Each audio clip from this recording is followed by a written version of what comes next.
నమస్తే అండి. ప్రాంతానికో రకంగా చేసుకునే పచ్చి పులుసు ప్రపంచం మొత్తం తిరిగినా దొరకని రుచితో పిల్లలు కూడా ఇష్టంగా తినడం కోసం ఈ విధంగా ప్రిపేర్ చేయండి. టేస్ట్ అద్భుతంగా ఉంటుంది. దీనికోసం ముందుగా నానబెట్టుకున్న చింతపండుని తీసుకొని గుజ్జునైతే కలెక్ట్ చేసుకోవాలండి. నెక్స్ట్ ఎంటీ బౌల్ తీసుకొని చింతపండు గుజ్జుని సెపరేట్ చేసుకోవాలి. వీడియోలో చూస్తున్న విధంగా దానిలో వాటర్ యాడ్ చేసుకోవాలి. వాటర్ క్వాంటిటీ మీరు చేసుకోవాలనుకుంటున్న ఇంట్లో ఉన్న మెంబర్స్ ని బట్టి తీసుకోవాలి. అలాగే మీ పులుపుకు తగ్గట్లుగా కూడా తీసుకోవాలండి. దీనిలో పచ్చి ఉల్లిపాయలు, పచ్చిమిర్చి, కొత్తిమీర తీసుకోవాలి.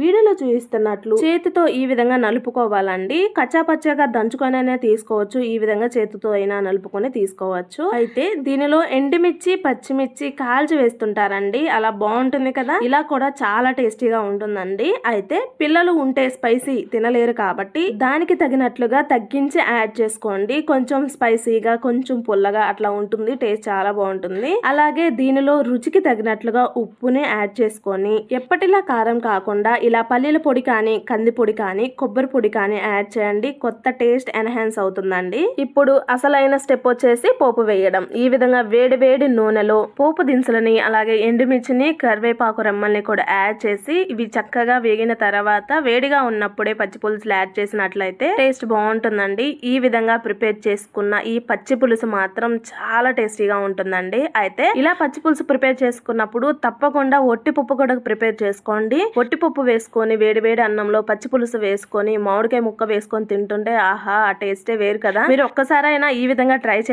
చేశారో లేదో కామెంట్ చేయండి. మీకు ఇష్టమో లేదో కూడా కామెంట్ చేయండి. సో ఫ్రెండ్స్, ఐ హోప్ ఈ వీడియో మీకు నచ్చిందని అనుకుంటున్నానండి. నచ్చినట్లయితే తప్పకుండా లైక్ చేసి, షేర్ చేసి, సబ్స్క్రైబ్ చేసుకోండి. Thanks for watching.